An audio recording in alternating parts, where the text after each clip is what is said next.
బాధాకరం. ఎందుకంటే అమరావతి ఒకే రాజధాని అని గౌరవ ముఖ్యమంత్రి గత 14-19లో అనౌన్స్ చేయడం జరిగింది.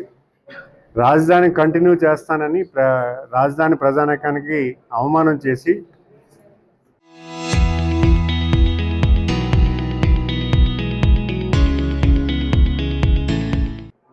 గత వైసీపీ పాలనలో వాళ్ళ ప్రభుత్వం చేరిన తర్వాత రాజధాని నిర్వీర్యం చేసే ప్రక్రియ వాళ్ళు చేశారు. రాజధానిని అవమానించారు. రాజధాని కోసం భూములు ఇచ్చినట్టు రైతులను అవమానపరిచేలాగా అవమానపరిచారు. 3 రాజధానులు అన్నారు. అమరావతి రాజధానికి తగదని చెప్పడం జరిగింది. వాటర్ వచ్చేస్తుందని చెప్పారు, మునిగిపోద్దని చెప్పారు. మళ్ళీ చాలా విధాలుగా రాష్ట్రంలో అమరావతిని కేంద్రంగా తేద్దాం అనుకున్న ప్రయత్నాన్ని పూర్తిగా నీరుగార్చారు. ఈరోజు ఈ ప్రభుత్వం వచ్చిన తర్వాత, ఏర్పాటైన తర్వాత అమరావతి ప్రపంచ స్థాయి రాజధానిగా చేయాలని గౌరవ ముఖ్యమంత్రి గారు కార్యరూపం చేశారు.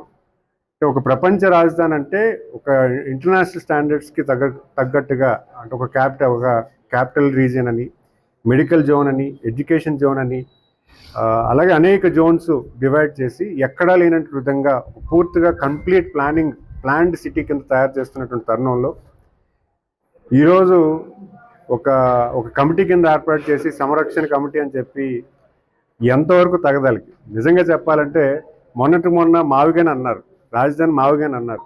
అంతకుముందేమో 3 రాజధానులు అన్నారు, విశాఖపట్నం కేంద్రం అన్నారు. అంటే ప్రజల్ని కన్ఫ్యూజ్ చేస్తున్నారా, లేకపోతే వాళ్ళు కన్ఫ్యూజ్ అయిపోతున్నారా అనేది కొంచెం బాధాకరం. ఎందుకంటే ఈరోజు ఒక దీర్ఘకాలమైనటువంటి ప్లాన్ ఉండదు. వాళ్ళ ఫాదరే ఉన్నారు, వైఎస్ఆర్ గారు. అప్పుడు గౌరవ ముఖ్యమంత్రి గారు 2005 నుంచి 2024, 1995 నుంచి 2004 వరకు కూడా ఆయన చేసినటువంటి ప్లాన్ అంతా కూడా ఆయన కంటిన్యూ చేయబట్టే ఈరోజు హైదరాబాద్ ఈ నగరం అయింది. ప్రభుత్వ ఆలోచనల్ని, ప్రభుత్వం తీసుకున్న నిర్ణయాల్ని స్వాగతిస్తూ నెక్స్ట్ కంటిన్యూటీ చేయాలి.